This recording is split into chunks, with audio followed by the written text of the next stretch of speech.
Up to Washington Parish this morning, where we are celebrating the 113th year of the Washington Parish Free Fair. It's got everything you could want: fair rides, a parade, food, history, so much more. Franklinton native and WWL Louisiana's own Mike McDaniel joining us now with a preview of the rodeo. Hey there, Mike. Notice he's not on that slingshot doohickey. No, they can have that. I'm going to leave that for you guys. We have made our way over to the rodeo arena, and I can tell you it smells like a rodeo. Let that sink in. And with us now is Mr. Robbie Thomas. He used to be the MC, the announcer here at the rodeo. When I was a kid, I remember you on the horses out here in the arena doing your thing. This really is a family affair out here. You're now the president of the Fair Association. What's it like putting this on every year? Well, as far as the fair, it's like herding sheep. But no, we got great people. The thing about what makes this fair so special is the fact that it's done with volunteers. There's 43 different committees that make up the fair, so it's a lot of working years all working together for one common goal, and that's to put on the largest and the best fair in this part of the country.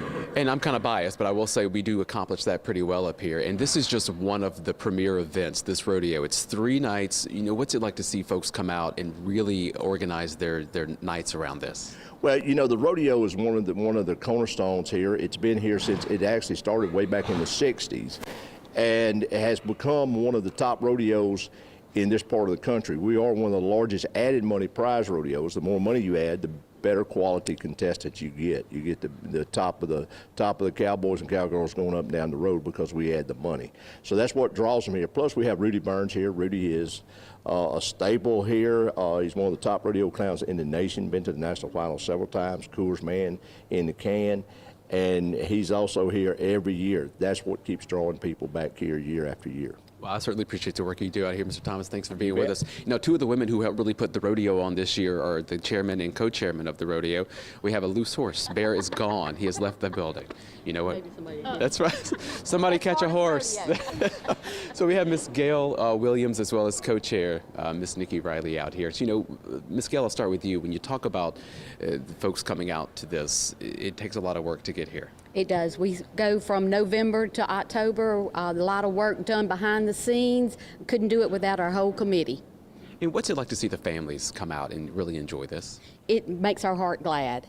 People come out, they can't wait for the rodeo to start, and they want to see the bulls, of course, the bucking bulls and the pretty girls. And of course, the rodeo is a big draw here, but there's also something really special called the Special Needs Rodeo that you guys put on. What is that about? Okay, tonight we will have our Special Needs Rodeo at 5 o'clock.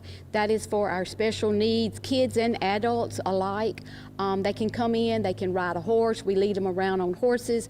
They ride in the wagons. Rudy is here to do hands-on with them. We have roping dummies, and it's just a fun time. And you see these people out in town, and they're coming up to you ready to do it. Of course, now the fair is free, but one thing you do have to pay for is coming into the rodeo. So how can folks get tickets, or can they just show up to the gate? We do have some online. We're selling them online, but you can also buy them here at the ticket booth. Tonight, Special Needs is free to get in. All right, Ms. Gail, I appreciate you being with us. Thank you guys for what you do out here. The rodeo is, of course, a big draw. That's going to be Thursday, Friday, Saturday, correct? Right. So you got 3 nights to check it out up here in Washington Parish. We're going to go move around here on the grounds and bring you some more sights and sounds here coming up in just a little bit. We'll send it back to Peyton, I believe.